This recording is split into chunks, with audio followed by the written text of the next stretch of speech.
I believe we are live. Checking audio, then I will send the links. Yep, up. Hello, green lights. I believe we are live. Checking audio, then I will send the link. Okay. Excellent. Copy this.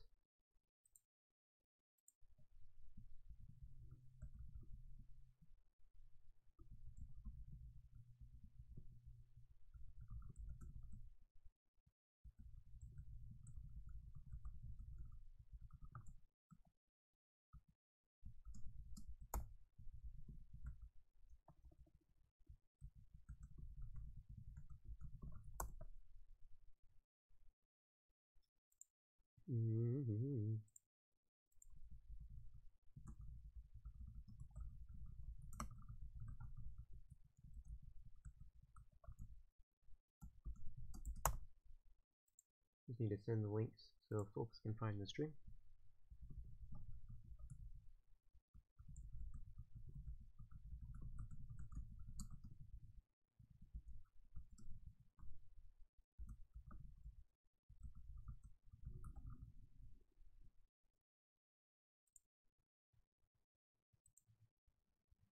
Excellent.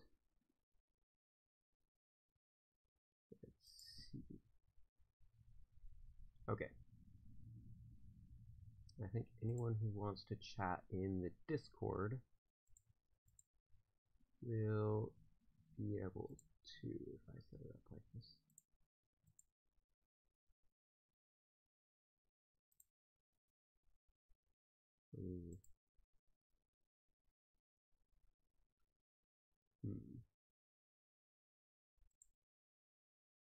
Hello, I cannot speak. Hello, Jelly Jake. I can see you though. I might be a little delayed to respond because I can't. Actually, I guess I could. Hello, hello, Luna. Let me pop out the chat. How about that? And then I can put this there. Move Discord to this side. Nope. That. Move the pop out chat. Oh gosh.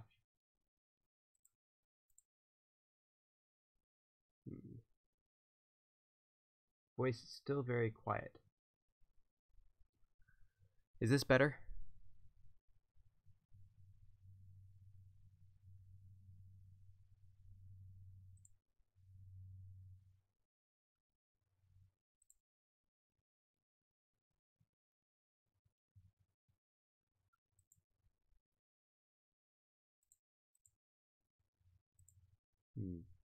It's because I'm facing not towards the mic. Let me move it to the other side so it's between the chat screens.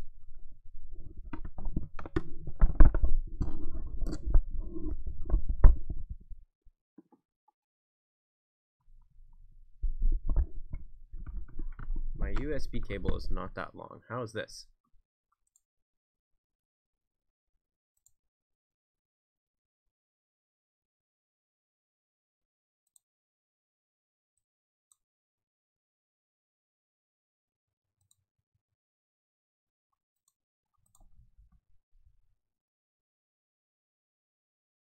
How do I hide? I can't hide the bars, so I can't really half screen Discord. Okay, let's just... It's better. I can raise the volume just a little bit too. There we go. Since we don't have any other audio today, it will be a little easier to do it that way. Okay, now I can see both chats. Yeah.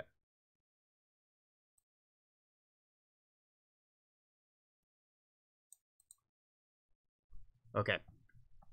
I think this is going to be about the best it's going to get until I have some time to do further investigating as to what's actually going on.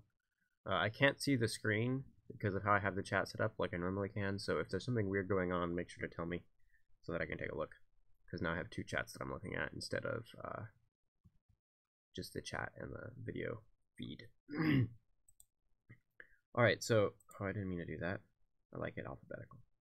Okay, so today we are doing some design, some brainstorming just to kind of get some plans for the next update. So here's my secret 3.6.0 plans. I don't know when the next beta version will be, but there's going to be an alpha version hopefully in the next 2-3 months that will include the water palace and some various areas. Actually, I'll show it on the map. Basically, what's going to happen is I'm going to add the bow. And then everything that I'm adding after that is just the stuff that you can then access because of the bow, based on the way the map works. So we look on this map. We can see I've labeled different rooms based on, so here's the whole map based on which things require what. So the teal things require having the bow to access them. So the water palace, the mountain hollow up here, Lake Kython. This one you can see in there actually because if you go to Lake Kython in the game, you can like look up on the lake and there's like a trigger thing up there that you can't reach. If you shoot that with the bow, it actually teleports you. And that is how you're going to get there. There's a few other. There's a tunnel, the Kenlith tunnel that goes like to the Misty Forest. There's a switch behind a door. You can hit that with the bow. And then getting the water palace is going to require the bow to get across the river. There's a river that goes kind of like this in Dragon Bog, North Dragon Bog area. That will require the bow to get across. And then the other things that I want to add is some of the connecting rooms. So basically Chaitite Field and Plains of War connect to Mountain Hollow, but I haven't made them before, although you can explore them without the bow.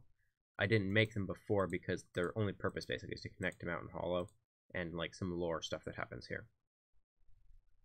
So this is the map of the stuff. The blue rooms, although it's kind of hard to see because they overlap.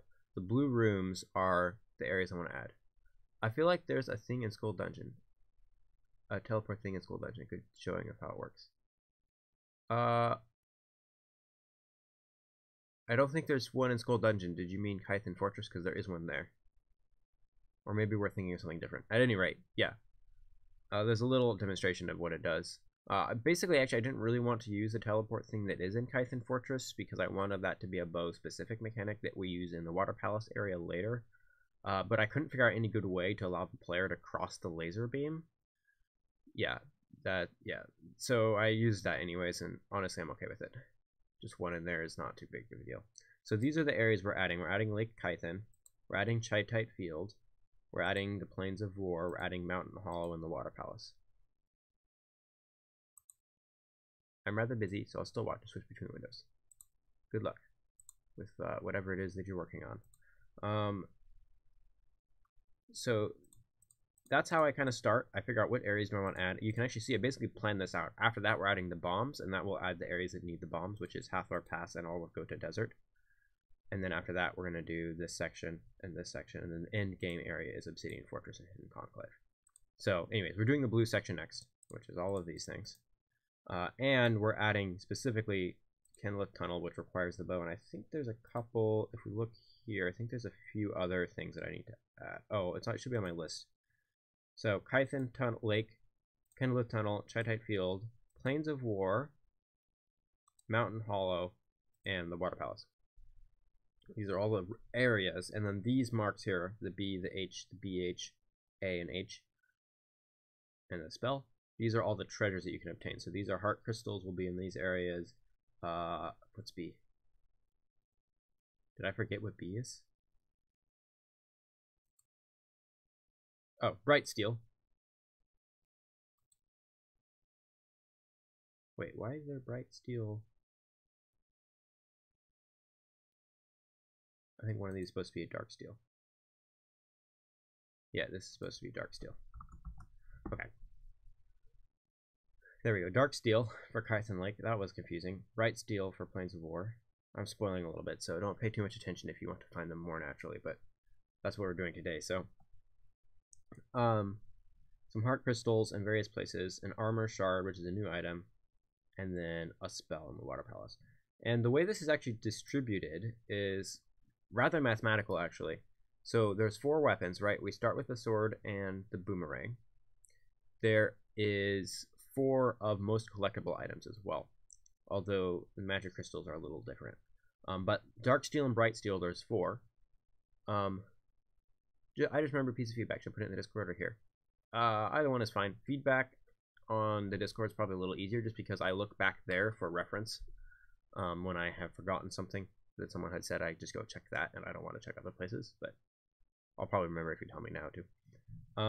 So there's 4 bright steel, 4 dark steel. You get 1 of each with only the sword and the bow. You get 1 from having the bow, 1 from having the bombs, and then 1 from having both of them. And that way they're split up among the game. So basically this dark steel and this bright steel are both bow required items that you can only get once you have the bow. And so that's the way I like to. The reason I do it this way is that it's thin and easy. I can just look at the map. I can be like, okay, I'm building the Plains of War. What do I need to know? I have the path connections memorized, and they're also a little ambiguous. So I know there's a path that goes up to the Obsidian Fortress from here. I know there's one that goes to Mountain Hollow and one that goes to Chitite Field. And I might add like a secret path that goes to Deep City or Kython Ruins. I haven't thought about that yet. But those are like kind of ambiguous. And then I know that this needs a bright steel and a heart container, and I know the bright steel has to be from the bow, and the heart container is, or the heart shard is ambiguous. I can do whatever I want with that. And then I just make the room based on that information, and it works perfectly with everything else because I've already planned it out, and I only have to think about that one room at a time. So the thing that I'm now stuck on, that we're going to talk about today a little bit, I know basically what we're adding. The tricky part is we need some new enemies. And the important thing about these enemies is twofold. First of all, they're going to be harder than other enemies in the game because we're going into harder areas. Once you get the bow, the game steps up in difficulty. Although you should also have more powerful items and weapons, so it shouldn't be harder exactly, but more complicated and more epic, perhaps. Then there's a few interesting things about them. We're going to need enemies for the Water Palace, enemies for... I'll talk about that one, actually. Hold on. And enemies for Chitite Field / the Plains of War. So this section, Chitite Field and Plains of War, need new enemies. And the Water Palace needs new enemies. And so my North Dragon Bog. I want to make some slightly more dangerous ones to put in the more northern areas. And then, so this bit here, Forest and Dragon Bog, is a little confusing because the reason I want more enemies is not because I need new ones to fit in that area because I don't have them. But I have enemies. It's just that I want to have 1 or 2 more, and I kind of want to make some adjustments. I'm thinking about what to do with imps and what to do with the Tingle Grabby Vine things because I'm not super happy with them. And I kind of want to add 1 more basic enemy to Farland Forest because I feel like there's not enough diversity there. There's basically grass spirits and imps are terrible. So that's it. I guess there's some Clobbers, but they're pretty uninteresting too.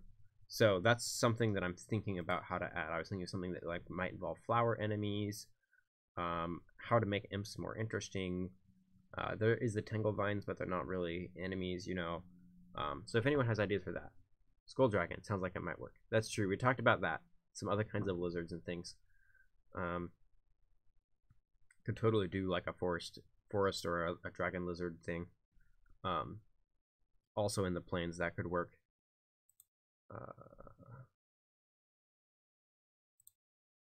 And here Luna mentions that in the feedback that she felt like Dragon Bog was a little overpowered.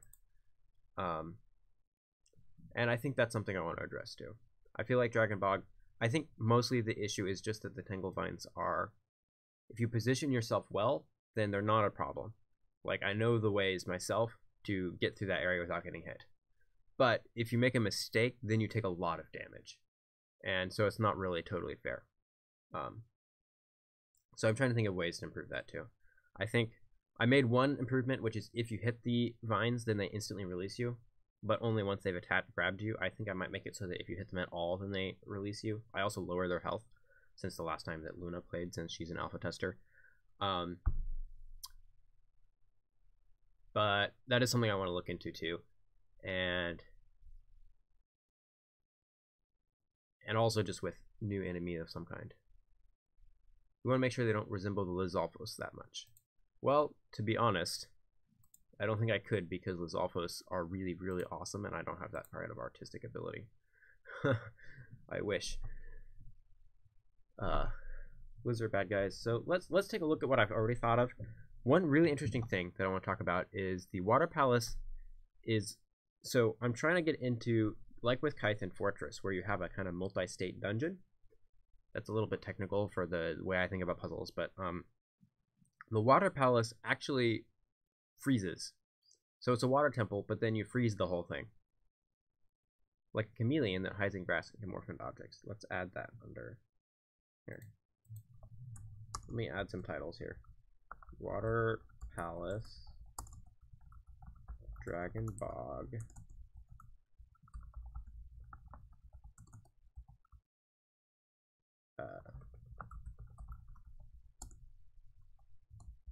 and you know, I'm going to add Kython Lake also, because we could put something else in there that we haven't.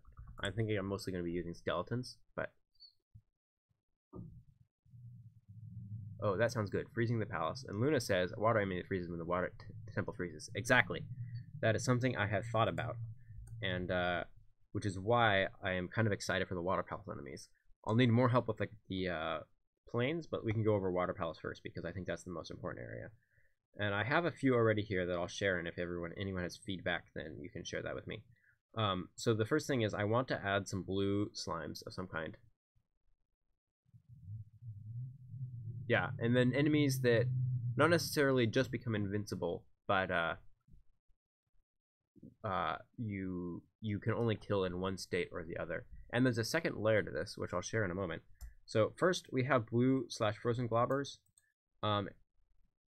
The blue slimes, I need to make sure they have some kind of special attack so that they're not just green ones, because green ones, you could put 1,000 green ones and they're easy to kill once you've killed 10 or 20 of them, to be honest. They're very basic enemies, and you can just kill them with splash attack. Oh, and some kind of protection against the freezing for Randall too.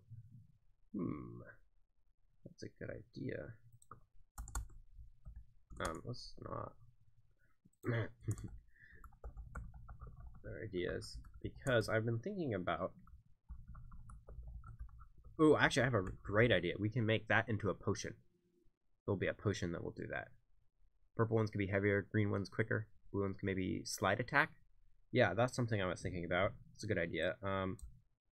So here, let's put the blue frozen Clobber here. So the blue one, more health, obviously, and more damage, just because it's in a further area. That's an easy. And then I was thinking, yeah, here's the dash attack that you mentioned.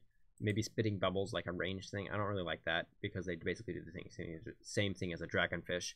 Splitting into smaller slimes, melting to dodge attacks like going into the water or something. And then the frozen Globber has a totally cool effect where when you kill it, it just freezes. What the heck? I accidentally did a page break. They take extra damage from fire like all frozen enemies. And then they freeze you when they actually hit you. And then that's just like some kind of effect. I don't know what that would be for sure, but I think the splitting into small slimes would be for one that's bigger. Yeah, that's what I was thinking too. Maybe for like the giant green slime in Kindleth, I could make it like a blue variant that's split into blue slimes. That would be cool as like maybe a mini boss or something. Or just something that you run into because it is a later dungeon. We're getting into phase three of the game. Yeah, phase 3.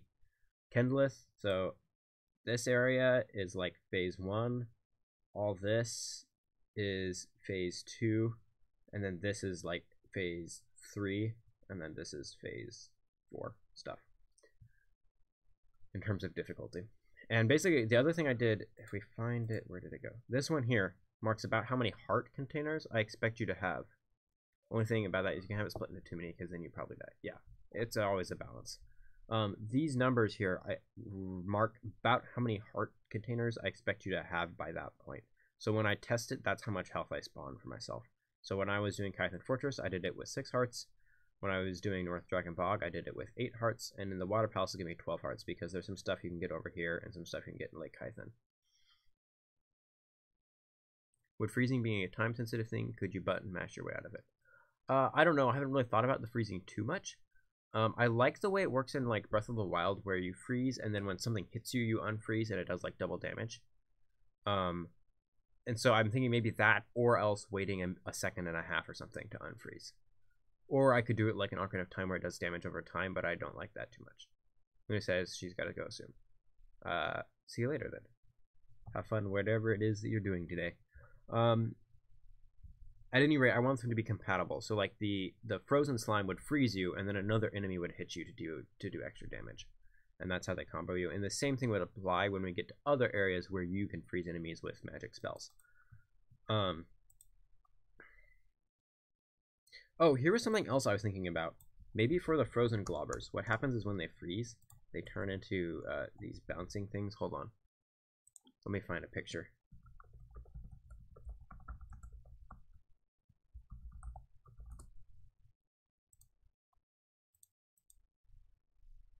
Ah, this thing.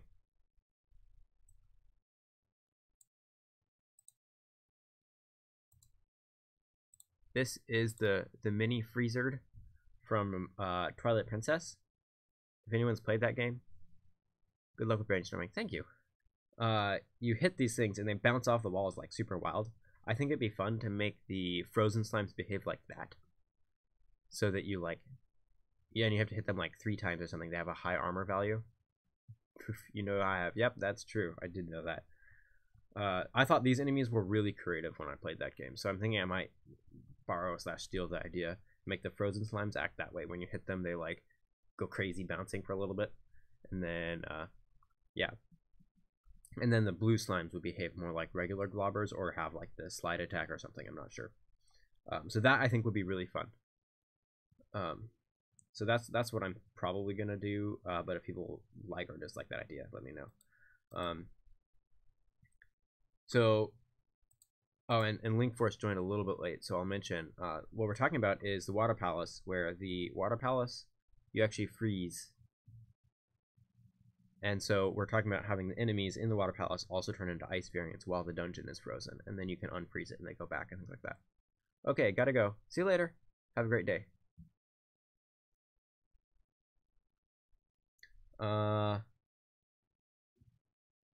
So that's the blue slime. That's kind of I'm pretty happy with that one. Here's the next one, which I was thinking about. Actually, let's skip this one. Let's go to this. The water wraith. I want some kind of creepy bubble enemy. It's like made of water. The concept for this enemy was sentient water.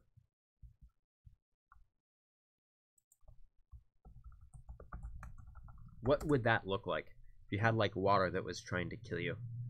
And I was imagining this little like pile of bubbles.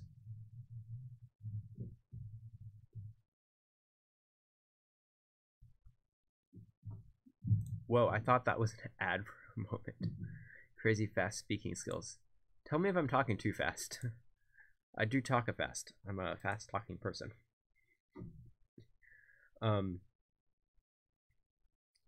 So my concept was sentient water, and I was imagining like droplets of water coming out of the like puddles or the like channels of water that you freeze later, that like, and then like flying and conglomerating together into like a spirit kind of thing that chases you and does damage that way.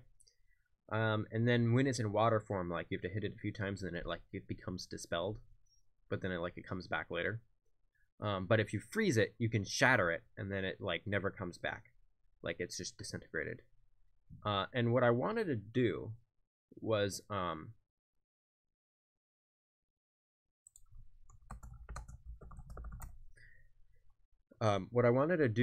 make other things that also froze the enemies, not just changing the game state, but other like freezing attacks. So once you get the frozen spell, the frost spell, then you can freeze them yourself. But the frost spell is obtained late game. That's from this area, which means you'd have to skip the water palace and then come back later to do it that way, which is just a cool thing that you could do, you know.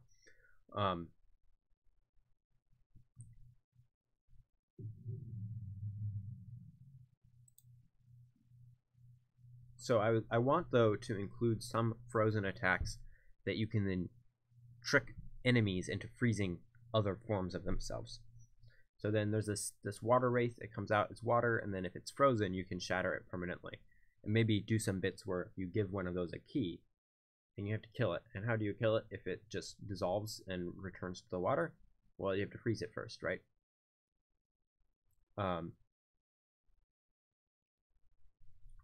So I wanted, so here's another thing. Here's a golem of some kind. An ice golem or a silver golem, I'm not totally sure. And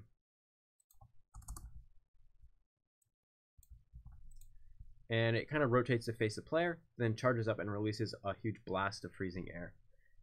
And that could be used in the plain water palace area too. Like it freezes you before you even know that the dungeon can freeze, right? Are you going to involve fire as a major aspect or fight ice with ice? In the dungeon, there's just water and ice, but if you have a fire spell or a fire attack like the boomerang, it does do more damage. So basically the way I like have flame stats set up is basically I'll just make it so that ice enemies are really vulnerable to fire attacks. And then when you hit them with a fire thing, they take a lot of damage, or they just instantly melt. So that's the reason why the boomerang upgrade might be really helpful.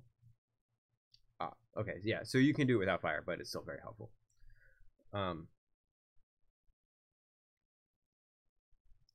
So I'm thinking this ice golem thing, maybe that rotates. It's kind of like a freezer from Ocarina of Time, those like ice things in the palace that like breathe breath at you. And then you can use it to guide a water wraith into the frozen like breath area radius and freeze it instantly, and then you can kill it that way. I'm not super sure about this though, because I kind of want the ice stuff to be kept out, so I haven't thought this. I'm not sure.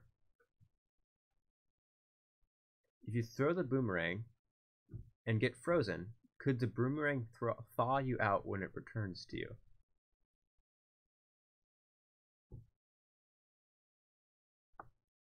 That's that's a good idea. Okay, hold on. Let me add that over here.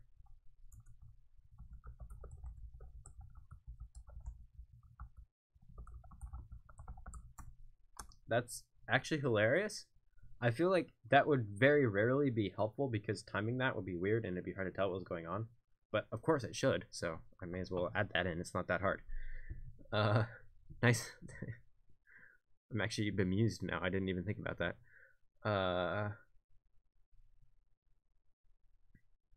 So does anyone else have some ideas for water/ice enemies and or what we should do with this ice golem?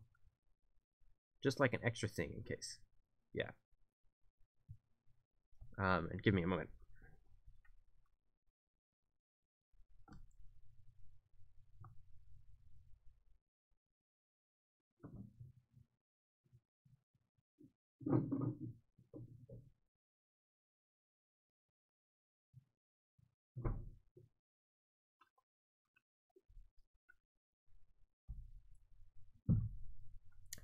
What is your plans for the boss? I don't have plans for the boss yet. That's a good question. Does anyone have some ideas? One of my friends in real life suggested an octopus. I feel like that's way too lame, and also I can't animate an octopus. There's like a whole joke about that being like the hardest thing to animate. So I don't really want to mess with that. Okay, giant ice golem. That's a good idea. I feel like it might be a little too similar to the boss that I have for laser freeze eyes. Yeah, it might be a little too similar to the boss that I have for Kython Fortress, which is also a golem. What if we could build a boss that incorporated the freezing and unfreezing mechanic? Because that's what we did in Kython Ruins. You used the lasers to kill the boss, which I think is really fun. Hold on, let me add a section for bosses. Actually, we'll just do this under here. Water Palace boss.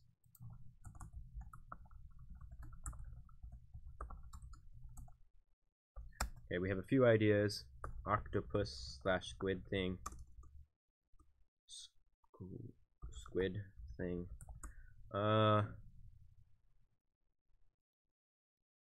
Oh, you remember Valley of Khan's skeleton ice boss? What was that called? That was the Icebound Revenant. That was what Jacob had named it. A boss that floats and hovers, and if you freeze him, he falls to the ground and shatters. Okay. Okay, we can work with that. Let's see here. Giant ice golem. Gotta write all these things down. Icebound revenant.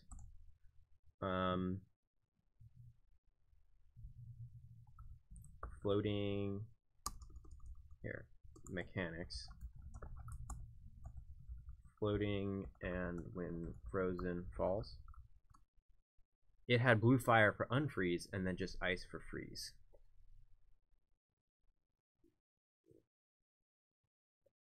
That's true, we could use the blue fire again. Oh, but I need to point something out that we can't forget. This dungeon, didn't that boss float? Well, we never really made that boss, we just had concept art. I can probably find that concept art again.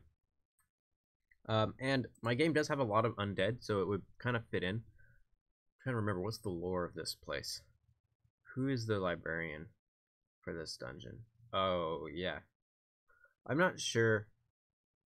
Because I feel like if we added the Icebound Revenant, it should definitely be the remnants of a particular character from the past. Just like how Drake Somasaur is an actual character. And I don't want all of them to be undead creatures. There's so much undead in my game. Like, honestly, I'm like, it's like too much. Like, the main villain is a skeleton. The boss of, like, half the dungeons are already planned to be undead creatures. There's, like, half the enemies are undead creatures. There's, like, 4 or 5 main characters that are undead. But the Icebound Revenant is really cool, so I should think about that. It might be more useful to apply that concept art to the boss for the Ebreth Archives, which I have a plan for already. But it's definitely on the list, so let me think about that. So yeah, the blue fire for the unfreezing. But the thing I want to point out is this dungeon is where you first use the bow. This is the bow dungeon. We can think of it that way. This is the dungeon for the bow and just for the bow. Other dungeons later use more mechanics of other things, and we will use the boomerang as well in combination with the bow. But a boss that we can only kill with the bow would be a good idea, I think. And the thing with it is it's a little tricky because the boomerang has a pretty long range already. So getting things that can only be killed with a bow require one of two things. Either they have to be further away than you can reach with the boomerang, which can be done, but it's a little tricky because the boomerang can almost reach off the screen on the vertical direction, or the enemy needs some kind of shield that the bow can teleport through to attack it, because you can teleport the bow through like a 1 block wide gap, which is a really cool thing.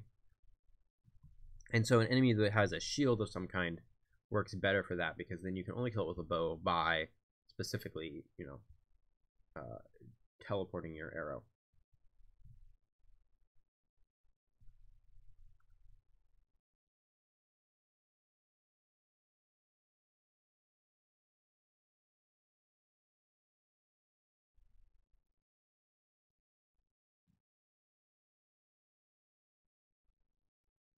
Possibly a knight. Ice knight.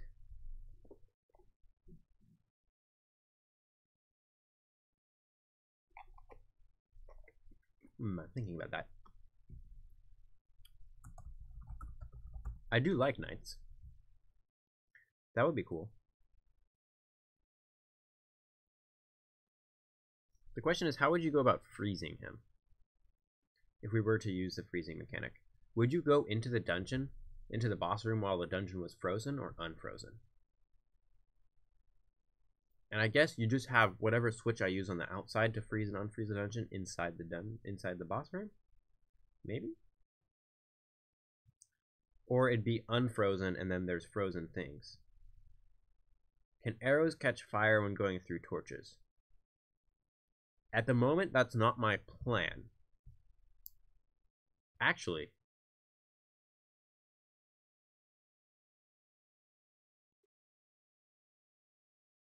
let me think. So the reason that's not my plan was because I wanted to make sure that this is 2.5.0. Where is 3.0? Here we go. This is the test. Wait. Did I never... What's that?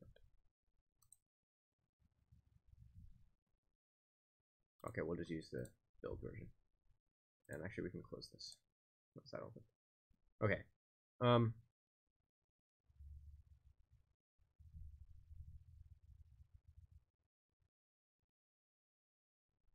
The reason that I had it so that I planned it so that you wouldn't be able to light blue torches with the fire is because I don't want the school dungeon to become too cheesable using the bow. Although school dungeon is an early dungeon and getting the bow is a little later. The problem is, right, that you could theoretically just do Kython Fortress first, get the bow, and then go blaze through school dungeon, which I don't really want to be possible. So I decided to make the flames a boomerang specific mechanic. But let's check to see what would actually happen if you had the bow, because you could teleport, and then it would be really fun if you also had to use that flame mechanic to not only melt ice, which is like completely different than what you're doing in Skull Dungeon, but also you have to use it with the bow so you can bring flames through the walls by teleporting it. And then you have this cool bit where you have to hit the ice golem or the ice knight or whatever with the fire using the bow through his shield. And it's like, but it might become the Drake Somasaur fight, but like just more hard. So you have to also have like a state shifting thing where he becomes the Ice Knight or the Water Knight, and you have to freeze him and melt him alternatively or something like that. I don't know. That would be really interesting though. We can make a pretty in-depth boss fight that way. So let's go check out Skull Dungeon, because maybe it doesn't actually matter. And hopefully there's nothing wrong going on right now. I need to add inventory. Okay, we're good. So let's go see what would happen if we had the bow. We can't really test that because the bow isn't done yet, but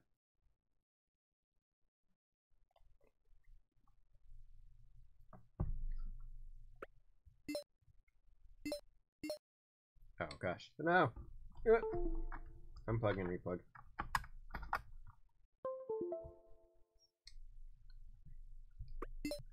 That's full screen. No, I want that full screen. I want to show FPS off. Okay. So let's teleport to Skull Dungeon and try it out and see what happens. Where am I?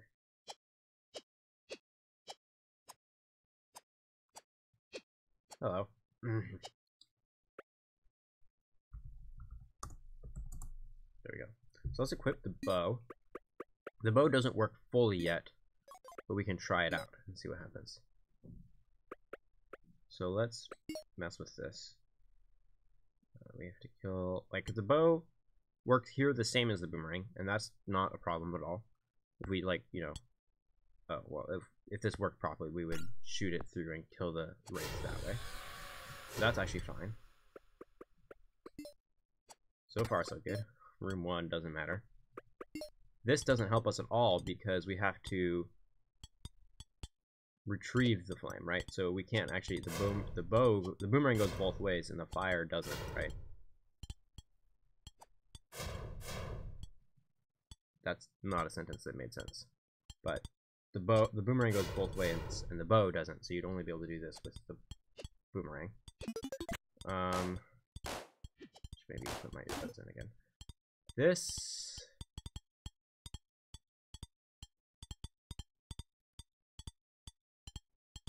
let's see.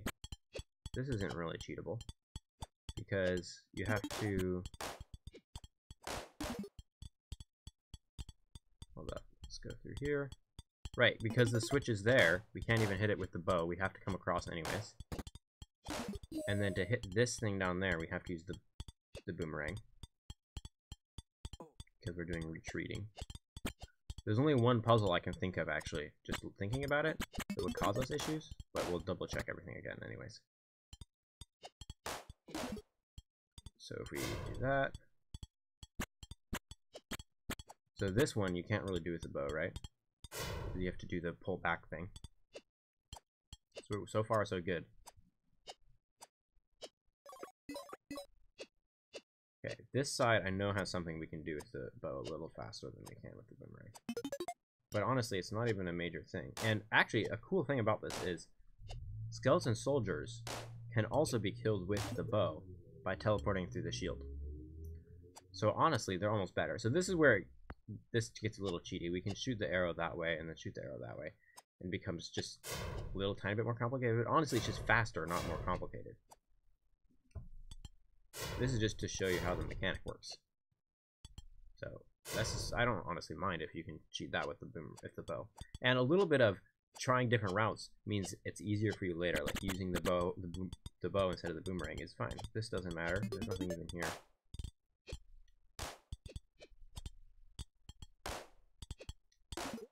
Okay, got that. I think this matters.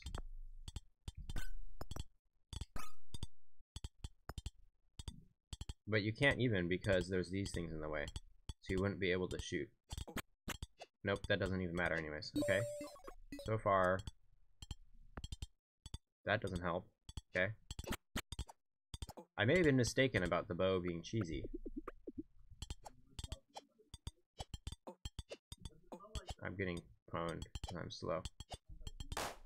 Okay, this is another one that technically be done faster with the bow. But not really, because it's just, yeah, it's fine. It's just a straight line. It's just so that you have to do it. Honestly, these puzzles are not that creative. I like Hythen Fortress a lot better. Would that let you do anything interesting? No, because you could shoot through that wall and get this torch lit, but this is the bow, so you have to do it. Uh-oh. Wait, what happened there? Interesting.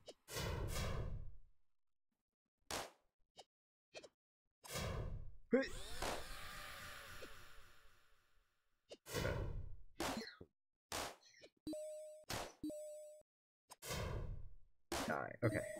Dang it. Oh, in the central room where the 4 torches are placed, you could cheese that with the bow. You are right. Let's take a look at that. Maybe there's a way to change that so that you can't. Let me save also, because I'm not being very careful. Normally I would be more careful than this. Well, kind of. You can cheat this part. You could light the back torch. Yeah, that cuts off a whole section. Let me think.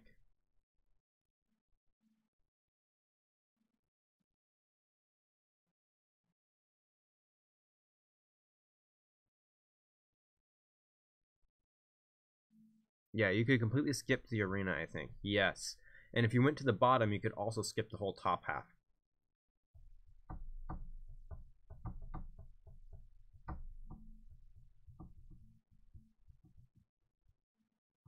That's a little too much. Let's think. Because I do like the idea if we use the bow. Although then we have the issue with the Water Palace becoming like Skull Dungeon 2.0. But at the same time, it'd be really cool.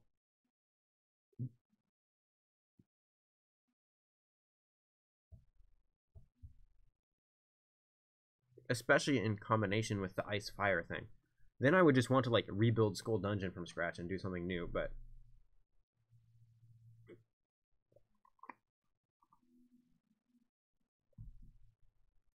let's see.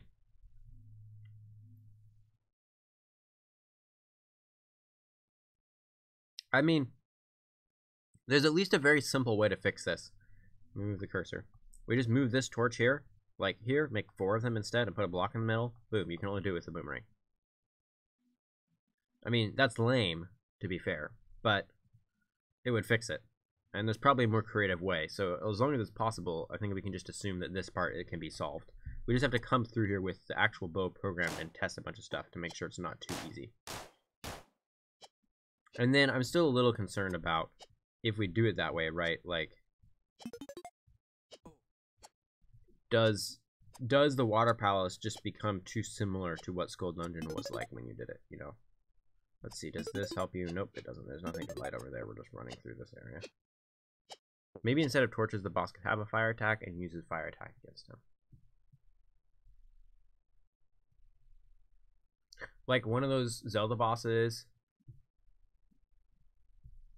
So the arrows would collide with torches. Yeah. Maybe like one of those Zelda bosses, there's like the dragon that has like an ice head and a fire head. I feel like it's a little too standard, but something similar. I'd like, though, the thing is I like the idea of having this, yeah, this you can't cheese.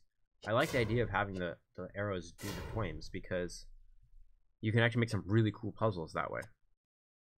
Torches. But the boss could be a special occasion. Yeah, do it just in the boss. I honestly, I'm not even that as concerned with the boss as I am about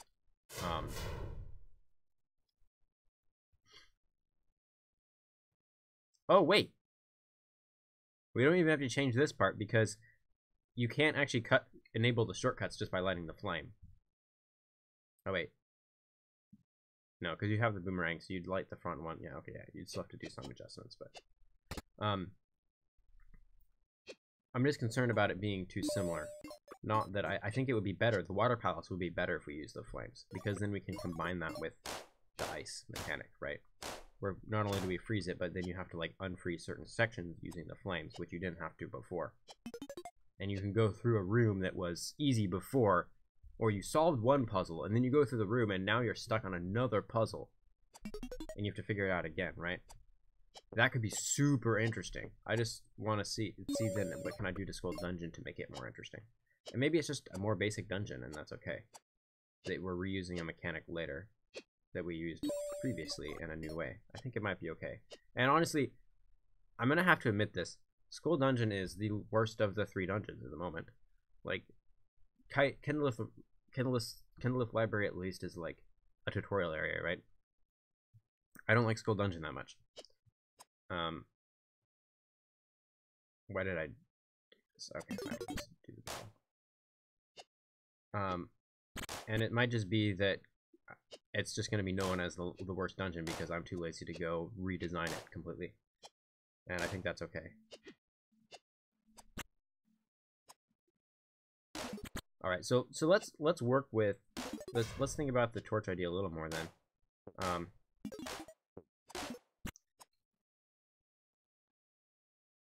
It feels empty. Skull Dungeon.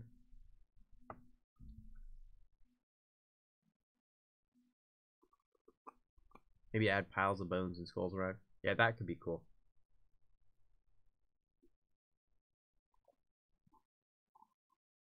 Really, I'm good with Skull Dungeon. I find it really enjoyable. Okay, I'm glad. In which case, I feel even better about it then, I guess. Let's just wait for this guy. I'm only doubting it because I know that the Kython Ruins puzzle design is much better. Like, I did better work with that. But I guess Skull Dungeon is still good in the combat sense and exploring it and unlocking the 4 areas. Anyway, so I do really like, and I like the music. That's true. I'm happy with that music. I do really like the idea of having the boomerang, the bow use the torches too. So we'll do that. We'll have it a dual-edged thing, like we use it twice, because I think that the melting ice with the torch is much more interesting than, not more interesting, but it's distinctly different than what we're doing here, where we're trying to light other torches. So then we can do something with that, with the boss, or we could just skip the torches for the boss and use them for the puzzle mechanics, and then it doesn't feel like it's Drake Somosaur 2.0. Do I want to do this? Oh wait, we're checking to see if any of this can be cheated with the bow. Okay, so this section probably can be cheated with the bow, but it's not easy to do it. So like this, you could... That would light the torch on the other side instead of having to hold the boomerang. And then you just like shoot the arrow that way to light the 2 down below. Oof. Maybe if arrows catch fire, they burn up shortly after.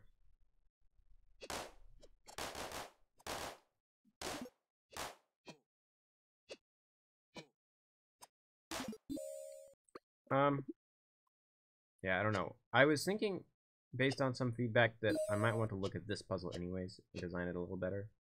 Oh, you can't just shoot the bow because there's a gate down here, so you still have to do the boomerang thing to get this one.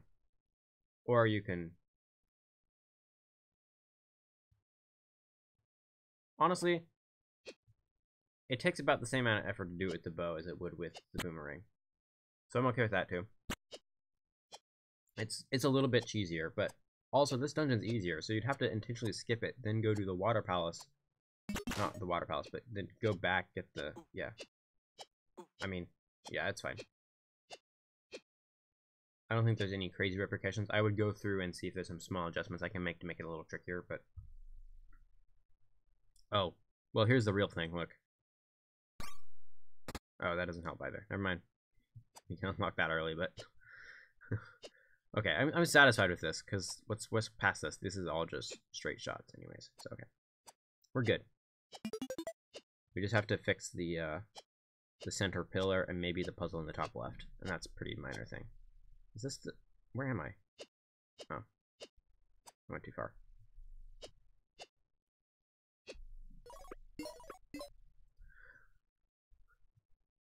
Okay, so let's go back to enemies.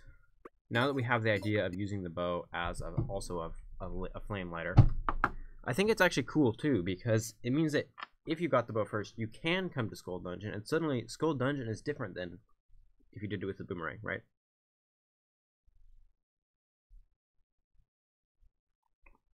And that's a good thing, I think.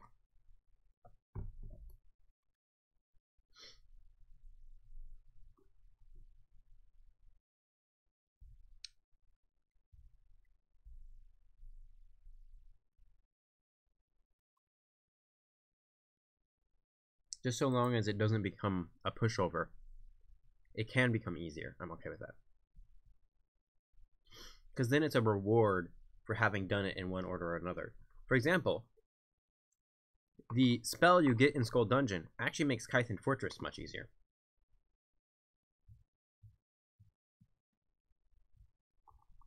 I don't know if anyone's figured this out, but the Path of Shadows spell makes you invulnerable to lasers. They just go through you because you're invisible, so how would a laser hurt you?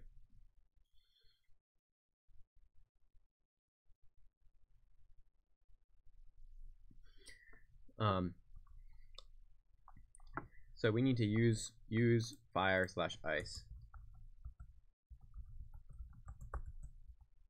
Defeat the boss.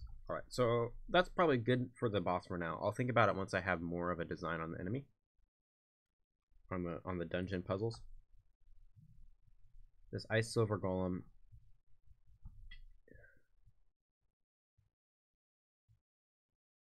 Yeah, that's something that's gonna have to come into the level design, which I need to do in a 3-day kind of, not a 3-day, 3-4 hour brainstorming session with like a whiteboard and like sitting down and drafting out a bunch of different things and testing them and things like that. And we won't do that on stream because it's just too hard to do while I'm on stream because I'm less concentrated that way. Yeah, we'll have to do it the way I did with Kythen Fortress. Yes, squid thing. I did spell it SKWID. So that's helpful. I hadn't even thought about using the bow also with the torches. So that maybe a tangent from enemy discussion, but that's good. So let's look at some of the other areas. These things I don't really have any. I haven't really thought about that much yet.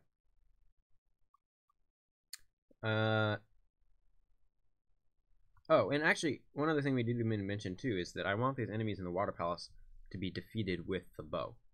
At least some of them.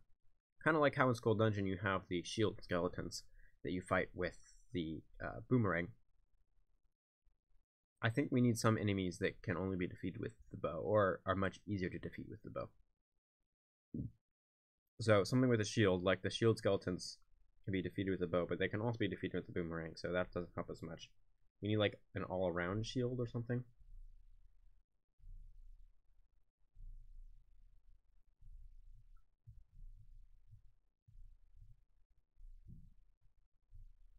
Well, we could do it.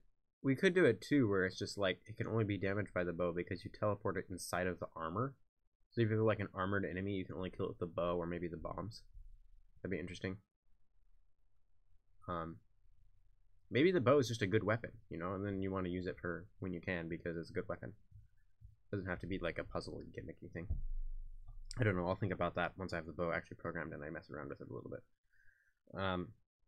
It's also going to have a charge attack, I think. The LR ability for the bow will be you can hold it for like 3 seconds and then do a super powered attack.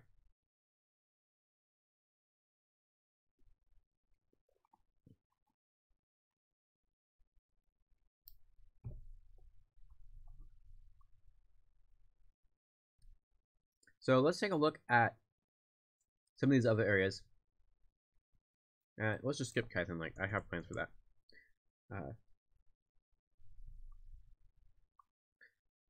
Chai-type Field especially. This is like a plains area, and I'm kind of struggling with enemies for that because what do you put in a Plaids?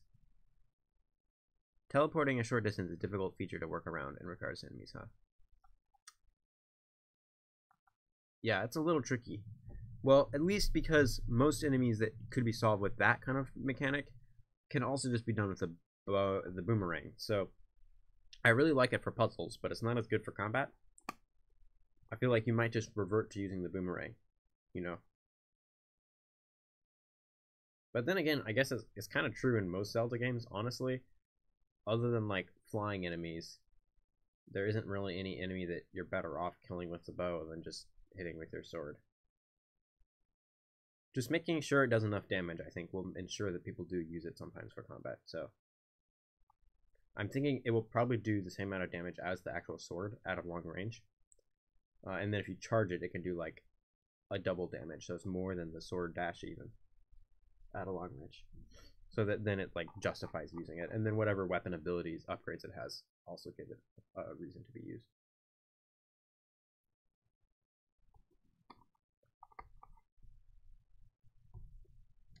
So what kinds of things can we put in Chai-type Field? I was thinking about skeleton spearmen, because they'd be like the remnants of Last army of like riders in the plains, because all the horse people lived there. Horse people, wow.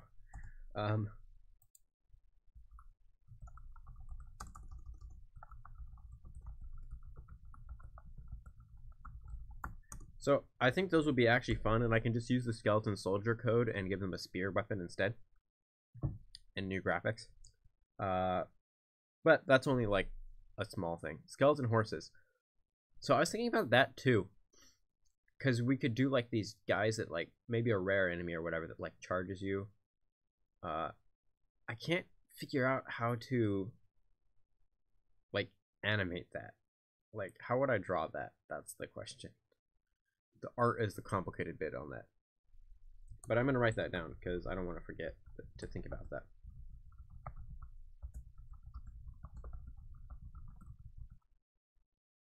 Where's Chai-type Field on the map? Chai-type Field is this area right above East Bank. There's actually a door that would go up there. You still do the art. Yes, I have someone who's going to help me soon, but we're both swamped with finals, so we haven't made much progress in that regard yet.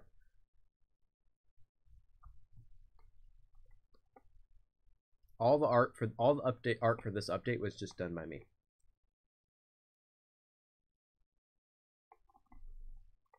So Chai-type Fields here.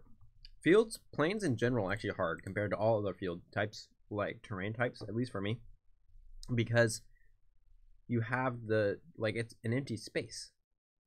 You can't really like section it off into tunnels or pathways to ensure the players go a particular direction. So it's gonna be kind of interesting and tricky. My field, Chai-type Field in Plains of War, is actually cracked with like there's a bunch of ravines. So that's how I'm going to plan to kind of separate it out into areas. But it's still like, what kind of enemies do you put there? Horsemen, that's cool, but they're like, I feel like they're kind of out of place with most other enemies.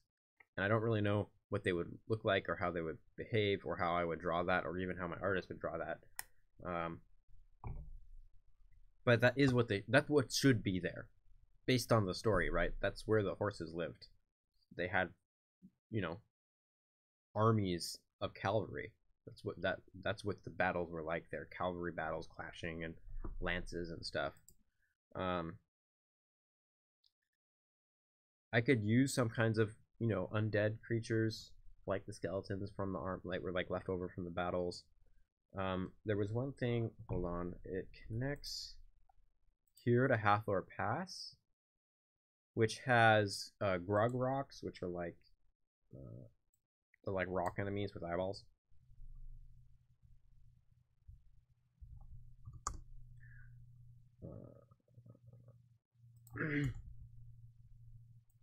And those would just be kind of near the mountain area up here on the top. This area doesn't necessarily need enemies though, because it's also kind of a city, kind of. It's hard to explain, but it doesn't need very many enemies at least. And then the other trick is I don't want there to be. I mean, to be honest, if this isn't gonna have enemies, I need like one enemy type just to put in Tri-Type Field, and I already have 2 designed, so I guess it's probably okay just to use Skeleton Spearmen and Grug Rocks and put them there, because it's a smallish area. And Skeleton Spearmen are dangerous.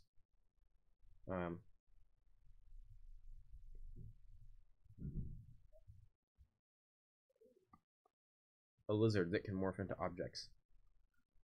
I mean, I don't want to have so many lizards that we have like more lizards than we have undead creatures.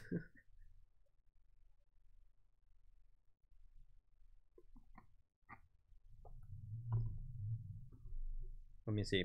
Oh, one thing we did mention I want to put into the other ideas area, because it's not relevant yet, but we'll use 1 billion lizards. Undead lizards. Actually, that would be cool. I'll write that down. Flaming lizard variant. By the way, if we do a flaming lizard variant, which seems likely, we're going to call them salamandos. Because... hold on a second.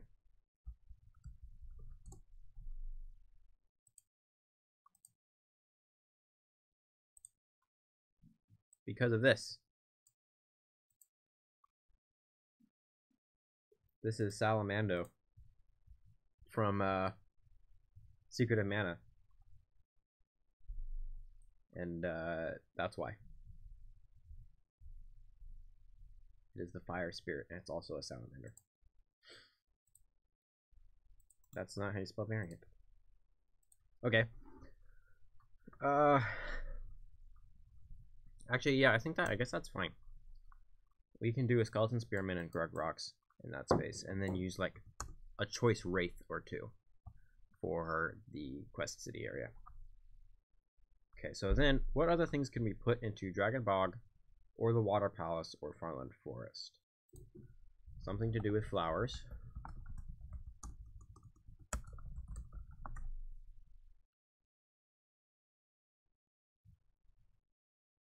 Also in J.R. Tolkien's universe, fire lizards are called salamanders. That makes sense. Yeah. Okay, you can do that. Let me give me a second. What about a version of sand spider except a bog spider? Actually, I don't really want to do that because I like the sand spider being the desert kind of thing. But that does remind me that we could do a regular spider.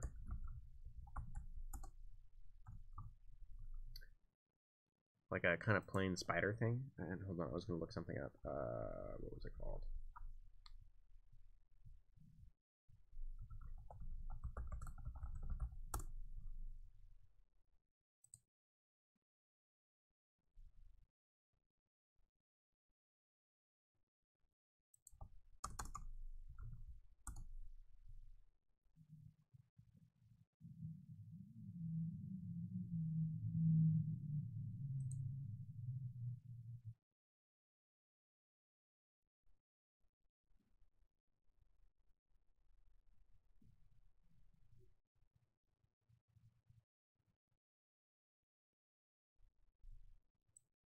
Trying to find the picture. I don't know what it's called, so it's...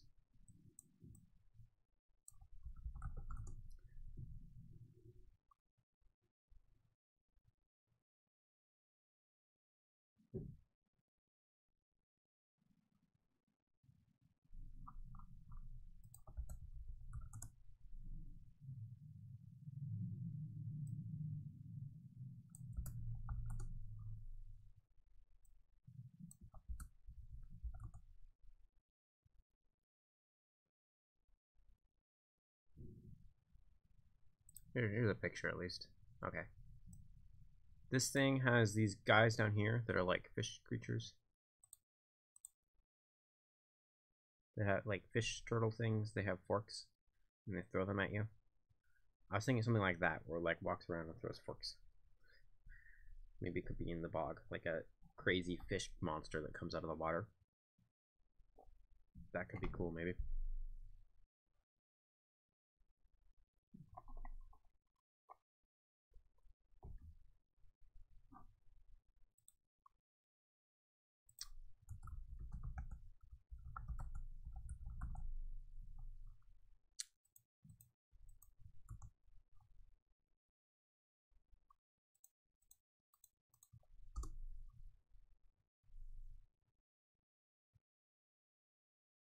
I like the idea of the Lord of the Rings bog monster that they couldn't look at or feel sad.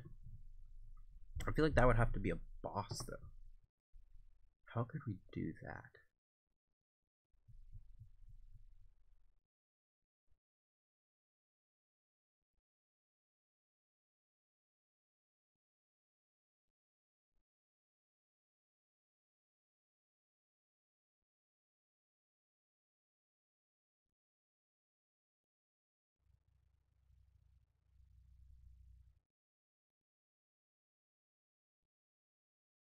Because you can't sidewalk or anything. But that is a cool inspiration, at least maybe for the boss kind of thing. We could do something like that. If I connect that to the octopus squid thing.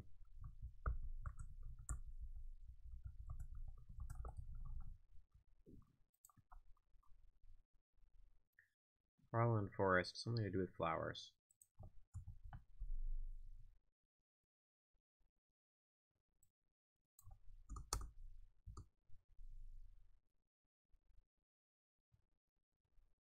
Wait, I just deleted the wrong area.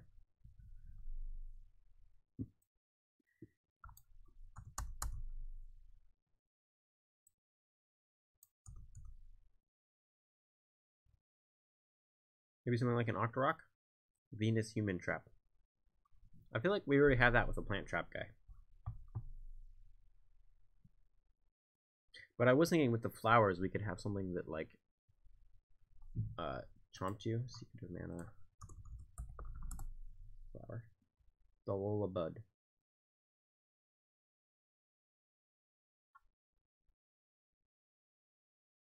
Here's this thing. It just bites you. Nom. Nom. Nom.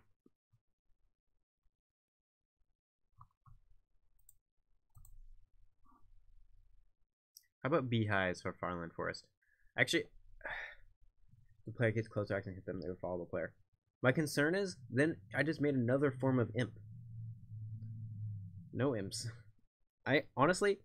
I'm seriously considering removing imps and designing 2 new enemies to replace them with.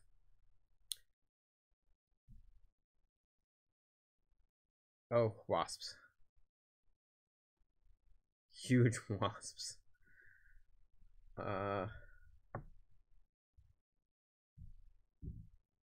Good point, yeah. Imps. Oh.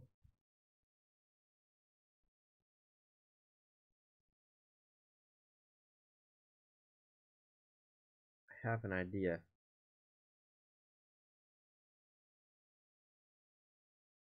Thank you, Jelly Jake. Huge wasps.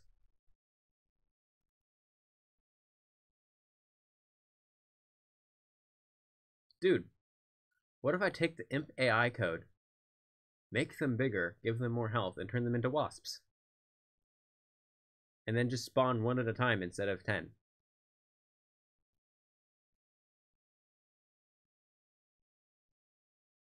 I mean, the AI code might still need a little bit of work, but...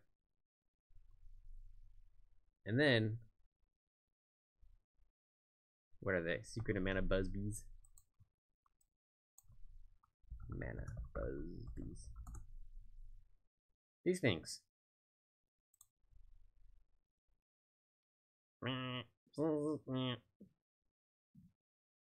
Paralyze effect.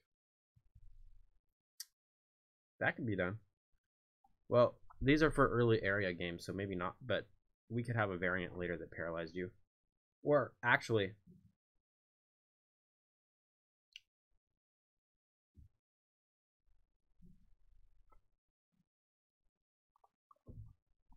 I'll reserve that for something else. There was a link. A link there. Hold on.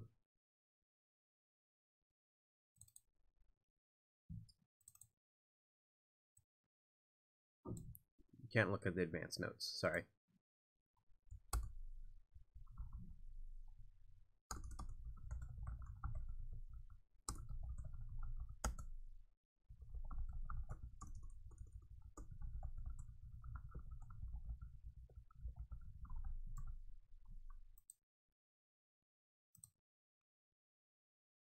Okay, poison maybe.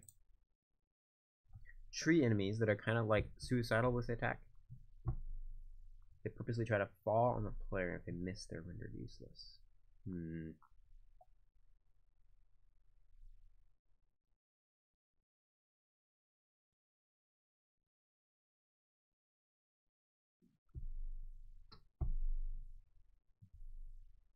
Cheers. I saw you were streaming right before I go to bed.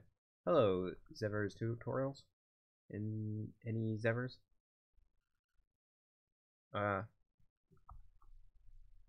Welcome. Tree enemies. I feel like if there is a tree enemy, it needs to be really powerful and strong, because trees are powerful and strong. Let me add that.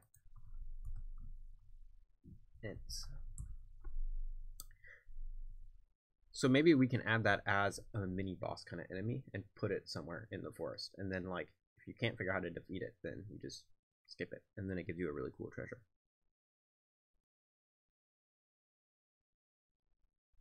That as well as the bees. Giant bees. Buzz bees? I like the bee idea. I think that could turn out well.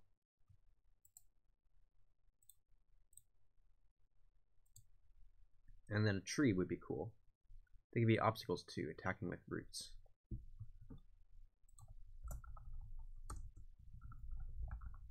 Kind of like the plant traps maybe. Attacking with roots. Falling to attack. Yeah. I think I want to turn that into a mini boss kind of enemy. Kind of like the giant slime. And then use it in sparing amounts. But that would be really fun. I think a giant tree enemy that's like aggressive and does a bunch of damage and like has crazy knockback. That would be really fun. You like encounter and be like, oh shoot. Gotta run away or blow it up with bombs. I don't know. Bees. What do I do with the flowers?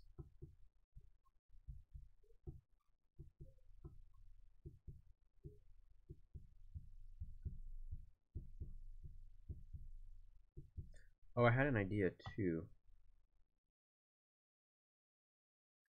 Where did I write it? Oh, I didn't write it here, did I? Oh, here we go. Some type of enemy or trap that sticks spikes out of the ground. I was thinking like an earth mage that like casts underground like spikes that come up. Let me check.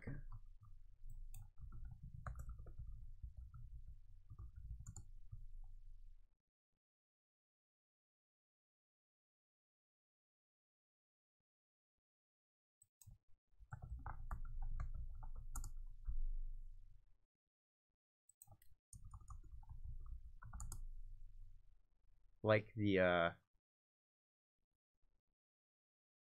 Minecraft evoker that like sends these things that come out of the ground. Can't find a picture that's good, but or just living tree. There is a living tree already. Her name is Celia.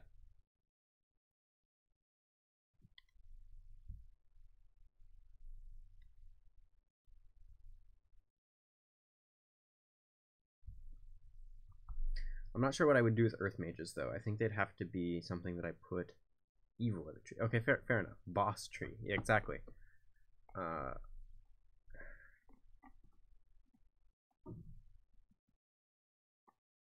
Earth mages are kind of dangerous, but I could put them in Shy-Type Field maybe. And then use them other places like in Hathor Mountains.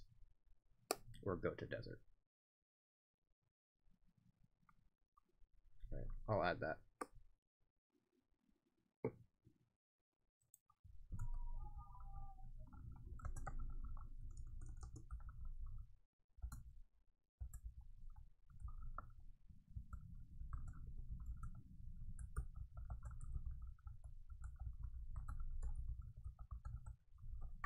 trees might have vines. We do have vines, which are used in some of the forest areas. These things, where are they? Nope. Here we go. Plant trap. These things make it up. Yeah, to attack with.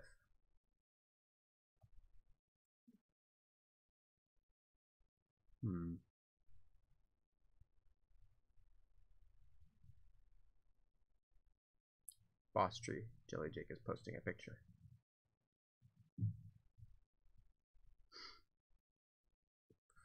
Yes, we're gonna put this thing in the very first area of the game. Not even as a dungeon, just in the middle of the forest.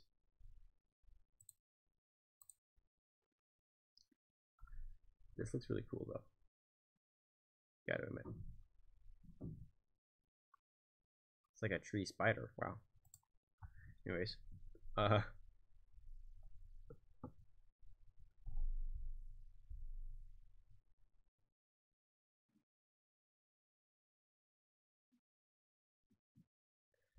deep in thought.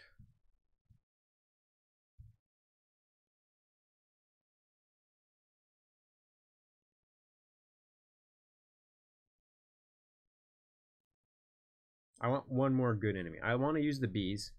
I'm going to add the tree as a mini boss because that's just awesome. Ow. I just hurt my finger. What the heck? I like the bees, and that will let me replace the imps. But I don't really like the imps. I don't want the imps to be there anymore. I'm tired of them. But I think we need one more. Something to do with the flowers or something else. Earth mages are cool, but they don't work well in the forest area because they're too dangerous.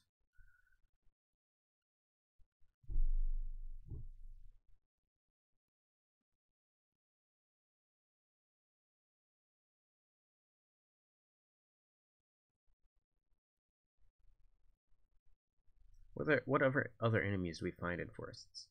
A lichen?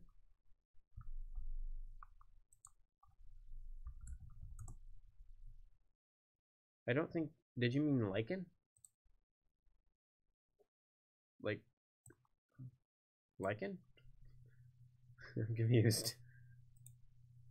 But a moss.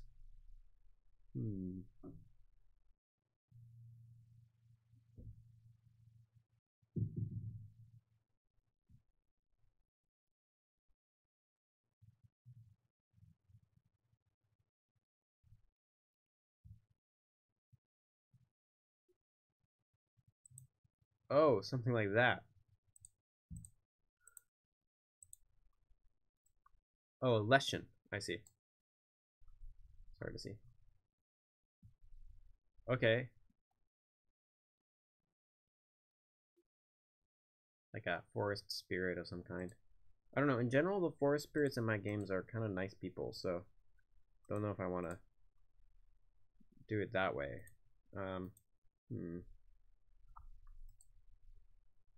Honestly, thinking about this lichen idea now.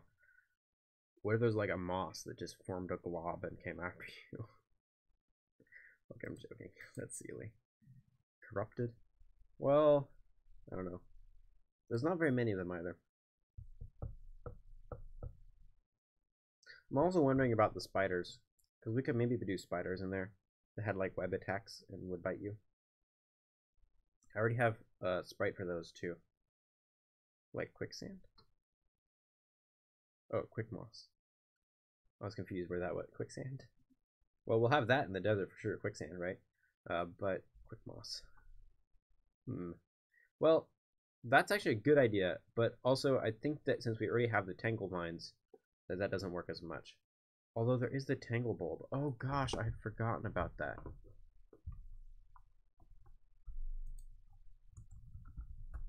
Tangle bulb. We actually have to do this because this is a lore thing. The tangle bulb fruit that you like get in the game, they are actually sentient plants that like are harvested. So tangle bulb. We actually do have to add that. So let's see. what do we do with it? How do we make Tanglebulb? Originally, my idea was that it's like this fruit that opens up and then attacks you with the vines. But then I turned that just into the vine enemy.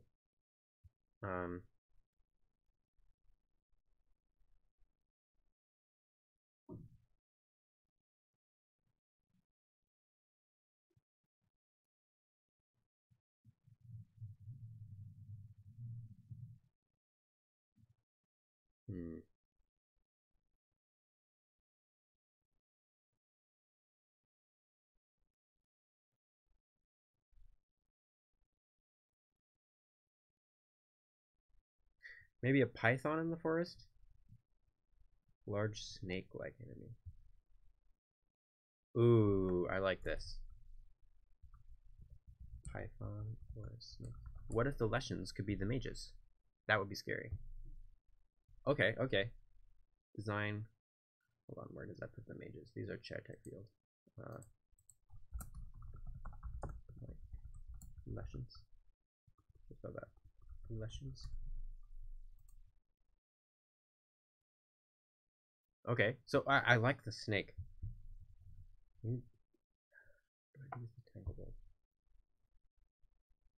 I think I might just make the Tanglebulb.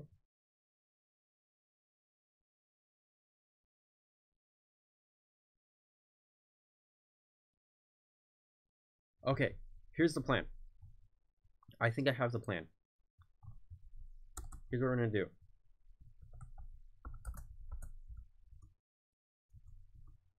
Imps become giant bees.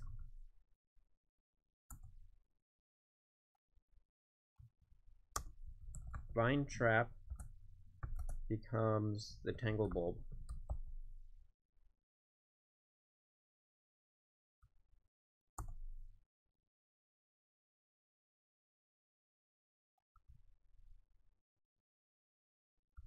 And then we're going to add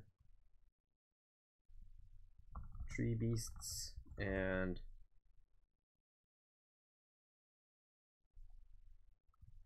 small snake and python.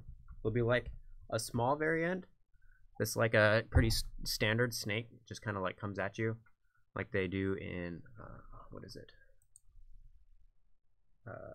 Minish Cap Snake. Where are they? Come on, give me a picture. I searched snake.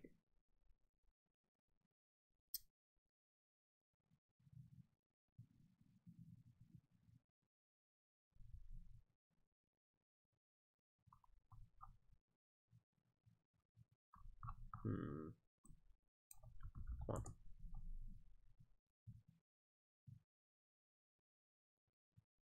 I can't find a picture of the snakes, but there are snakes in Minish Cap. That's what I'm imagining now. And then there's like a large variant that you run into like in the forest later. Pythons could constrict Randall, though that might be too similar. Yeah, I agree, it might be too similar. Maybe do just the bite kind of thing or the poison effect. So there'd be like small snakes that are like kind of standard enemies that are just like maybe more like cave lizards, but they're a little more aggressive and they have poison attack. And then you have the giant snake that you run into occasionally in the Dragon Bog.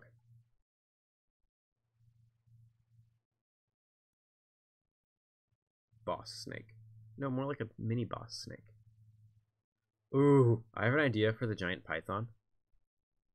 What if it just crawls around in the trees? It follows like a set path in the trees. And you can see it, and if you get too close, then it comes out and attacks you. But if you leave it alone, it'll just keep going on its own way. And so you're just like wandering around, and then boom, there's a snake in the trees.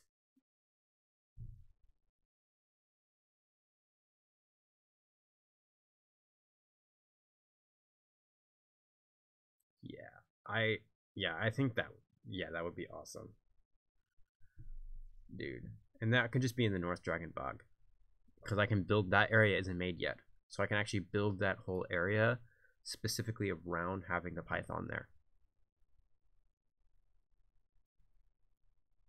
You're just wandering around, you're like, oh frick, there's a snake there, and it's a really big one. Ooh, that would be so much fun. Okay.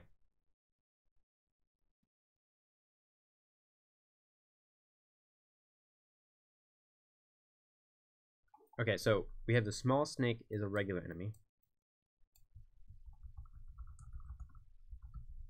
And then mini boss enemies. We have the tree beast of some kind and the python beast. Okay. And these are kind of like enemies that are like the giant slime. They're just like not really a boss, but they're like a larger boss or a variant kind of thing that's like more dangerous.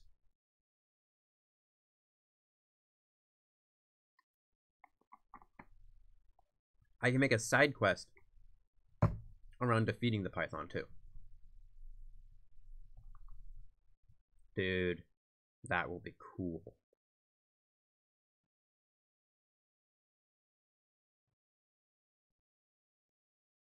Okay.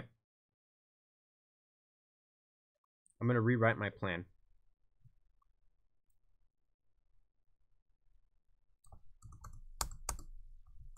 On this page so it's organized. Okay. For Farland Forest, here are the enemies we're making. We are replacing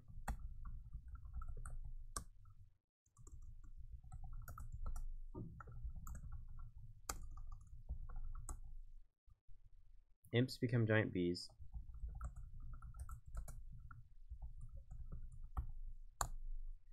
And then we're adding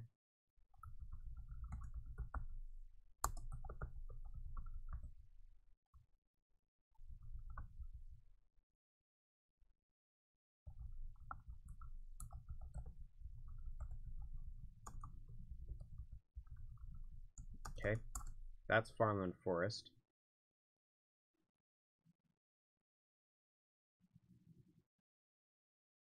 I might want to add one more thing for like the Dragon Bog, which could be the, yeah, let's add that. But I'm going to mark this as a, no, a fish warrior. That's a question mark, which means I'll think about it when I get to the point of implementing it. I'll decide, because I'm not sure yet. Okay, so Farland Forest, actually, these are Dragon Bog things.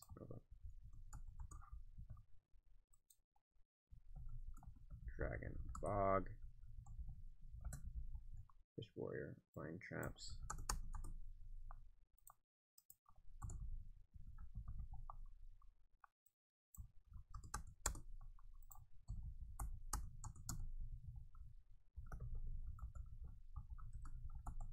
Here we're going to have Grug Rocks.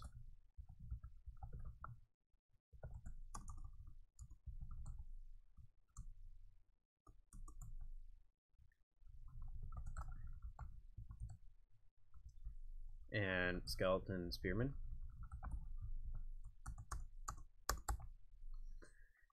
And then what else do we have? We have to do the Water Palace enemies. And then we'll have Water Wraith and a Frozen Wraith. Okay.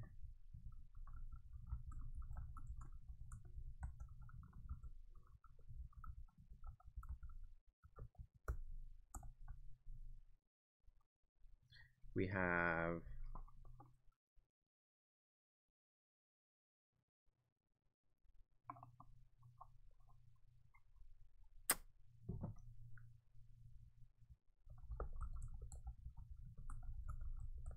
okay, these two I'm certain about. I like these. This is like mini freezer.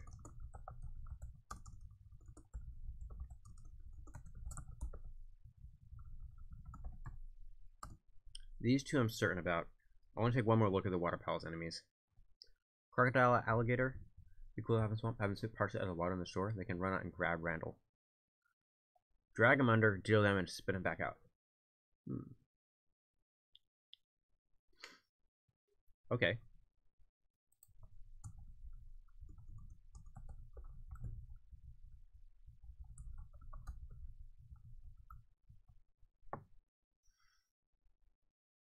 I'll add that to here because I'm not sure about the Fish Warrior, but if I do want to add one more enemy to Dragon Bog, that's something else I can think about. Cool to add a Phantom or Shadow can be found everywhere in hidden places. Not quite sure what you mean by that. You want to clarify, Jelly G? Let's see here.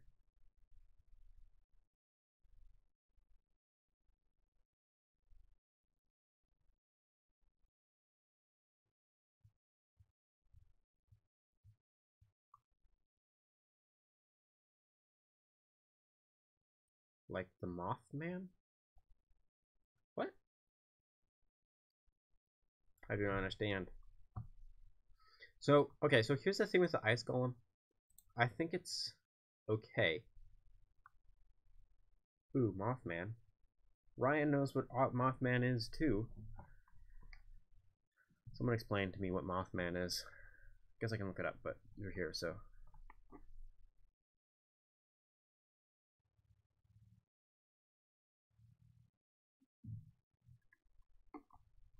It's an urban legend, I see.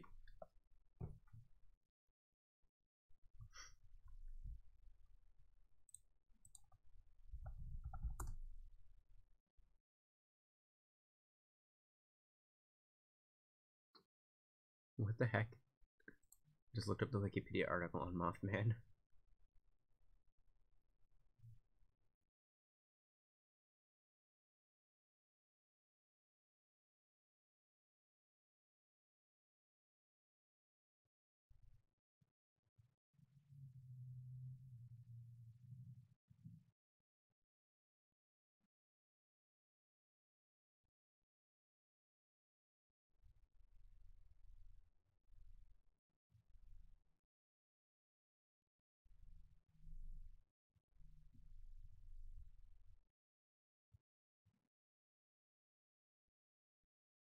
I'm reading it. Wow, this is wild. Basically, whenever he shows up, something bad is going to happen. He's hidden just in the corner of your eye or environment just stalking. Could be a cool concept for a lore of a creature. Huh, that is cool. Okay. Let me add it to the other ideas list. Where did that go? Mothman? Oh no, there he is.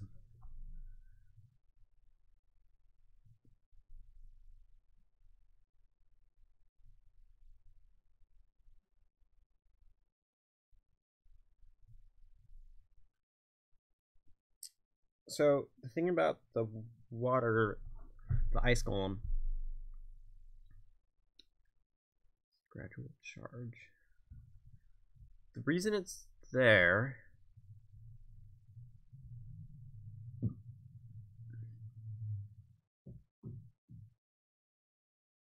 also could be a funny reference to add like a derby doll to call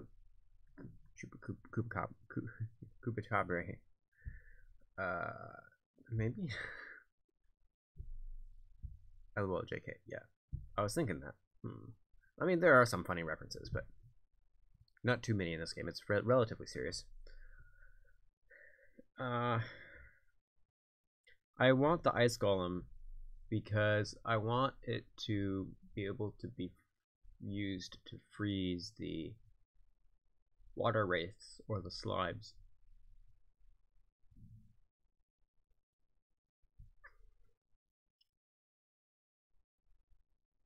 But I don't know if I kind of want the water and the ice to be more separate so that like you don't have an ice enemy in the water section like when it's unfrozen, but maybe you do anyways.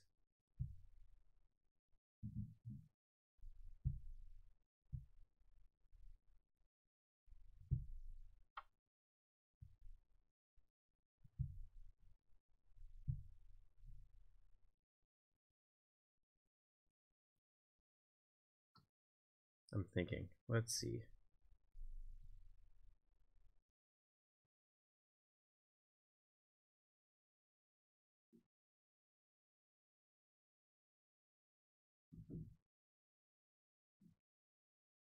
Well, you know what? I think it's definitely a good addition. At least for the ice area. And then I can just decide whether I want to use it in the water area when I'm doing the level design. So I'll write that down. Ice golem.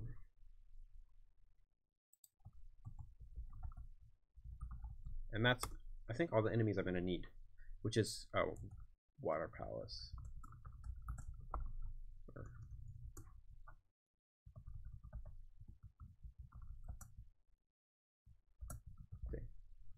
Okay.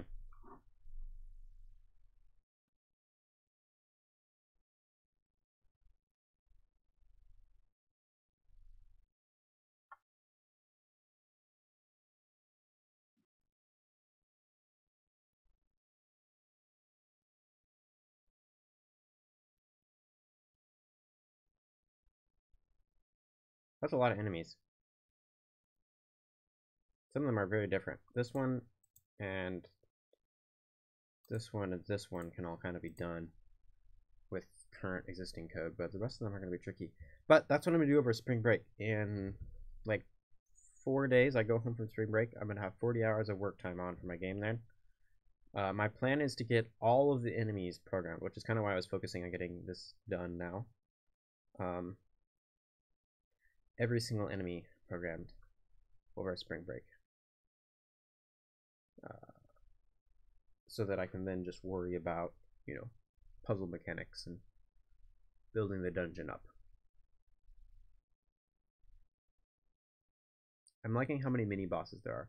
Yeah, I'm liking that too. It wasn't something I really had focused on, but now that I think about it, kind of like how in Breath of the Wild, there's, you know, there's like the Hinox and the, what are they called? The stone taluses. I like finding those and battling them in the Mulgeras. Not the Mulgeras. What are they? Mulgera? What are they called? Moldugas. Not Mulgera. Mulgera is Wind Waker. I think that's something I should carry into this, especially now that we have 2 ideas for cool mini bosses. Having like a mini boss per significant area. Now we have one in the forest and one in the swamp. Maybe we could think of one to put in the misty forest, although that's not really a very large area. As kind of like, and then they have like their side quests for them. They give you good rewards, items that help you out a lot, maybe even like permanent upgrades kind of thing, just as other things to go do and be incorporated. And I especially like the idea of having the snake crawling in between the trees. Like, that's so creepy. Like you're just gonna walk by and be like, oh crap, there's a snake there and it's ginormous. Like, I don't know, I'm actually super hyped for that.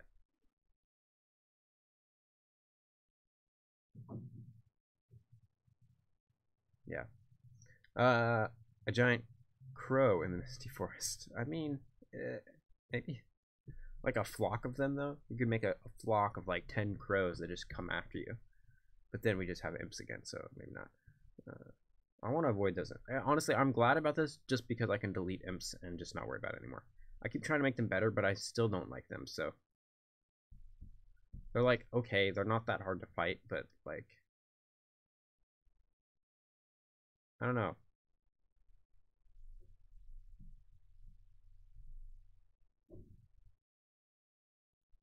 I think deleting imps is the right decision. Because they're just, I don't know, they've been annoying me this whole time. The best design is done by just deleting stuff that you don't like. If it's not good, then just delete it, and then you only have good stuff left over, right?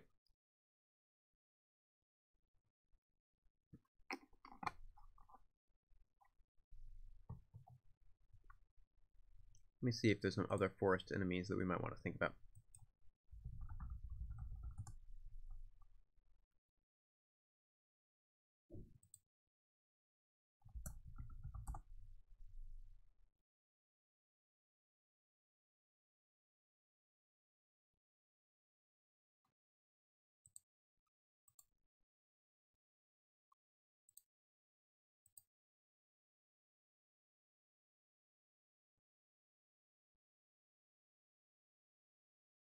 Jellyjake asks, how would a Medusa fit in? Like something that froze you if you looked at it? Imps will be missed, not. Yeah. Yeah. I'll post, where's the, no imps. We've had a no imps emoji in our Discord server for a while now. A Medusa. It's like a mini boss, maybe? Or just like a rare. I like that. I'm gonna put that in other ideas though. I don't think I want to do that for this update. But something that froze you if it looked at you. The trick is it's hard to avoid depending on how you program it. You can make it so that if you face the same direction, like the opposite direction as the Medusa within like a certain line of it, it just freezes you. You turn into stone for a little bit.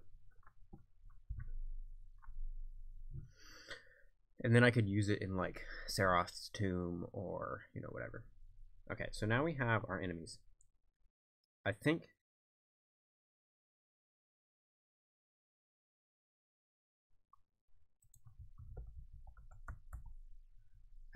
this is what I'm going to do. I need, or something else. These are the enemies. We're doing these enemies. I'm not going to mess with more than that. So let's put them into our section here. Enemies.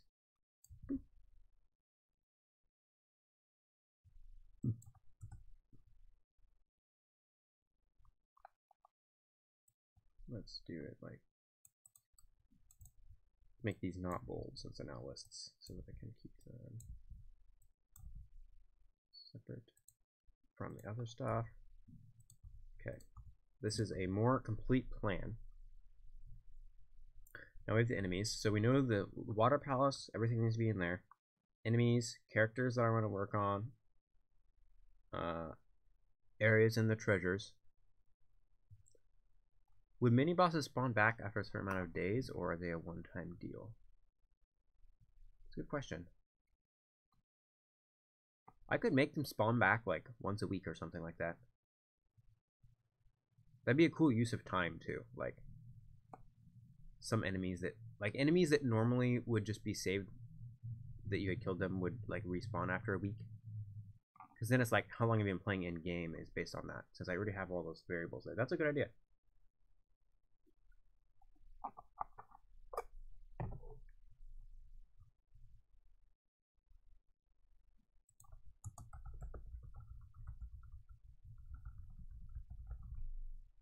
Dirk responds, no imps.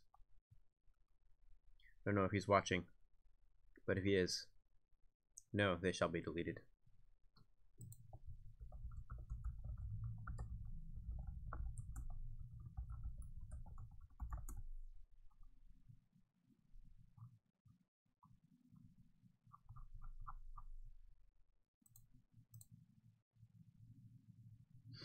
Jelly Jake also has no imps. Can I can't do it on Google, of course not. Why would I think that? Whatever. No imps. We're on the same page, I see.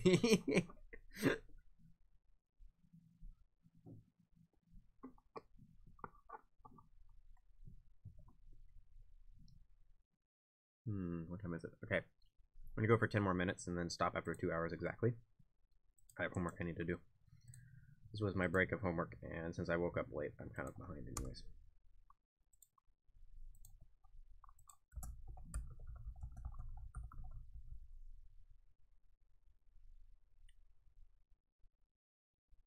Any other ideas anyone just has bubbling around that we can add? What other things we want to do this list? There's a couple more technical things, like I want to...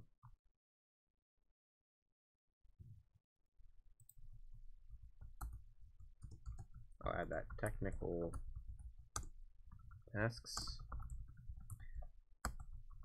Work on optimization. Region loaded drawing. I have a plan to try out once I go home for break to make the game optimized so that it can hopefully run on most integrated graphics cards. Right now it can't really. Sorry to those who've been having trouble with that.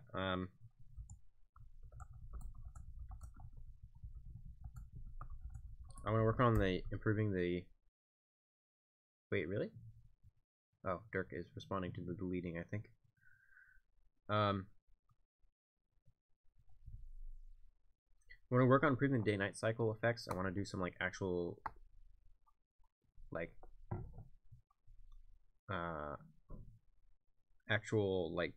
proper blending effects. Maybe even better lighting. Don't know how much I can do. I haven't thought about that. Yes. Yes, Dirk, they will be exterminated.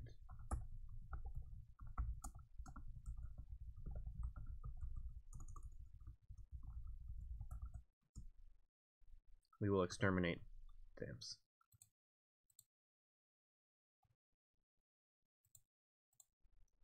Better lighting. I'm a little surprised, he says. They have been around for a while. Like, they've been in the game for almost a whole year now.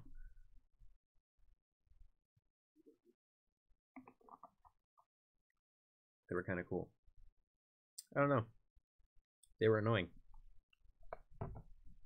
That's my answer, Dirk. They were annoying.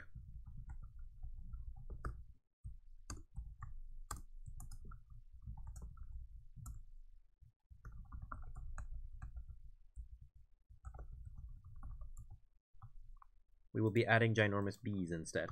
No fear. There will still be flying bugs.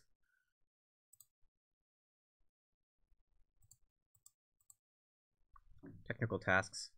Better lighting. I want to do some lighting. Maybe some like shadow effects.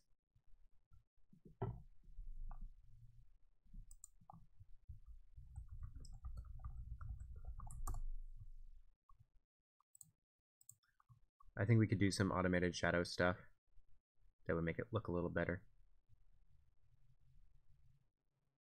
But I don't want to spend too much on that. So that's why it's a question mark. I don't know how long I'll do that. But I do want to improve the day-night cycle. Make it a little more gradual. Do some proper math instead of just like chunks. I can fade in the orange kind of color.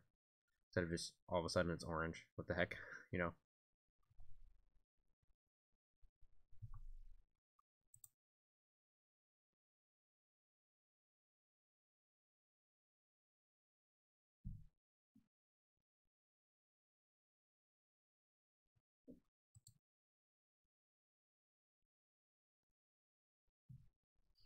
Are they going to be actual bees, or are they just going to be bee-like?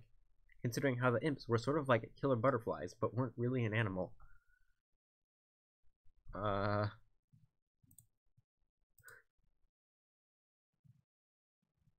Imagine seeing the python's shadow between a gap of trees as he passes through them. Right, exactly. That's where the shadows could really help. Kind of add a little bit to the ambience. I don't know how I want to do that. I don't want a full lighting engine, I don't think, but I'm thinking I might do like there's just circular shadows, kind of like how it works in Minecraft, where just entities have a circle beneath them. Doing that for anything that should have a shadow. If I wrote just a draw shadow script, right, and then I just added it to anything I wanted with the shadow, that would be cool.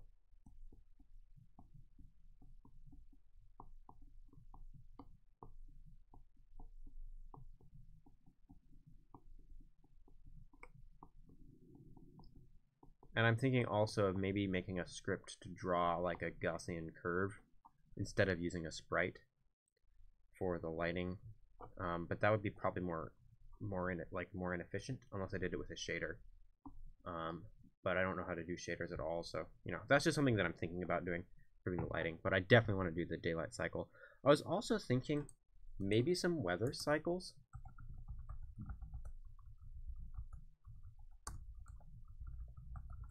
That like turned on and off sometimes, just to make some more variation in that regard, and then have some stuff that happened when it was raining versus not. Like grass creatures actually regenerated health while it was raining or something like that. Just small details.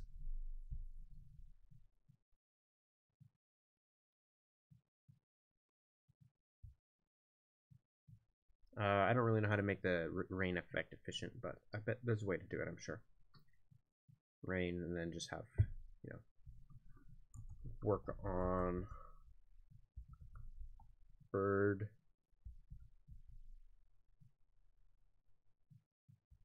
Work on the bird AI, I think. I want to make them not land in water, and I want to make them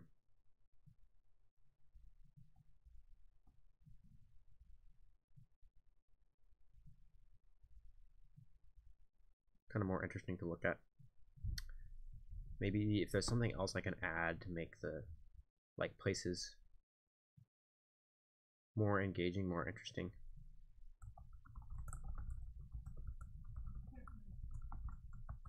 Kind of add more life to the forest and swamp. Maybe some plant animations, like the grass is kind of blowing in the wind, and the lily pads are kind of blowing in the wind.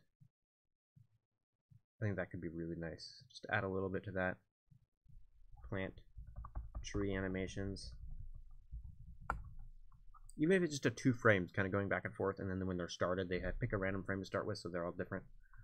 I think that could really add a lot to Dude Rain monsters. I mean, yeah. That could add a lot to just making the game look a little more alive, a little more together. Bugs of some kind. Insects.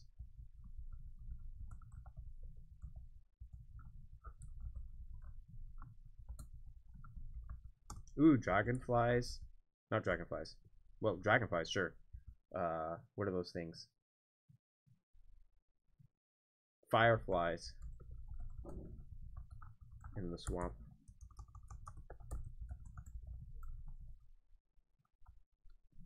Kind of little clusters of fireflies that spawned at night in the swamp. And then the forest would be really nice. Just small things, you know. I think that could add some stuff. I think that would make everything a little better.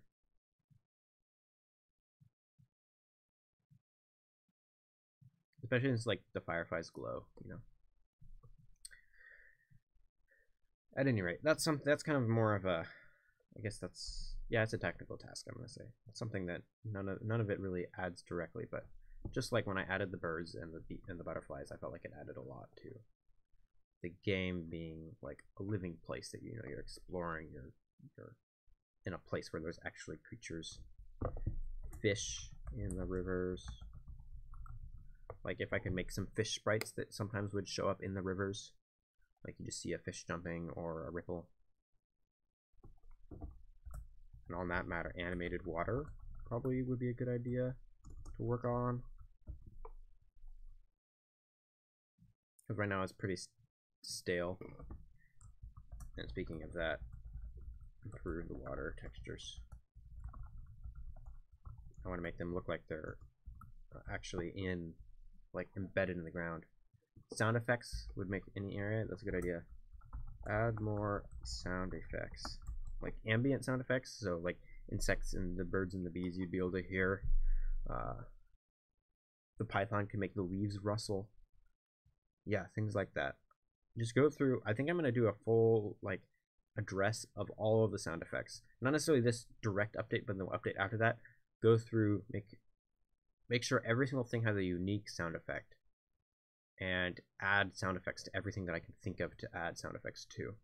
So like walking through a bush should have a sound effect, footsteps should have a sound effect, dashing versus swinging should have different sound effects. I need to add particle effects, add more particle effects.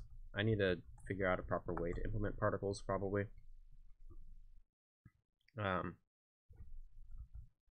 And then graphics for spells, I need a new setup for that.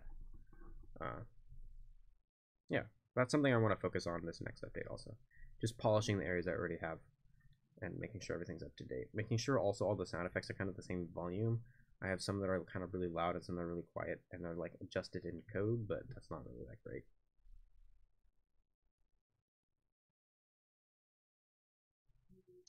At any rate,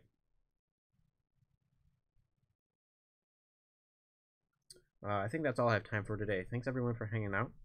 That was really productive. I feel like I have a much better plan. And I'm really looking forward to working on all these things. I'll have a lot of screenshots and GIFs to show over the next, after this week. Next week, I'll be working for a long time to hopefully get all these enemies programmed in. But I'm also going to do the optimization and some of these other things that might take a little longer. But I want to focus on the enemies because once those are done, it becomes easy, except for the technical tasks. So, anyways, my goal, I hope, so I have spring break. I want to get all the enemies done so that I'm ready for I want to get all of the enemies done so that I'm ready for like the rest of the, you know, the working on this area. I kind of want to get, there's 10 weeks in a quarter for me. I want to get the water palace done by like week 3 or 4 at least, and then start doing technical tasks after that. Because I'd like, if I could, to get Goda's Desert done by the end of the school year. That's pushing it a bit though, but I want to be prepared for that at least. So that when I get to the summer, what will happen is we have Ebreth Archives and Second Peak Mine and the Obsidian Fortress. We have basically 3 full dungeons to make over the entire summer. But that probably won't happen. Most likely I'll just finish the Water Palace And then, I mean, that means I can do a dungeon per quarter, basically, because I didn't really work that much last quarter. So then I'll have to do 4 dungeons over summer, and that's kind of a bit much. So I'd like to have at least a start on the desert area by the end of the school year, so that's what I'm going to be focusing on doing. Anyways, yeah. You guys were really helpful. Appreciate it. There will be a stream next Sunday. Also, I don't know what we'll be doing. I'm thinking maybe doing some speed runs and just trying to speed run the game as in its current state, just for fun. I don't know if people would be interested in watching that, but that would be fun, I think. Doing 100% probably because there isn't really an official ending to this version. Anyways, that's all. Thanks for hanging out. I'll see everybody later.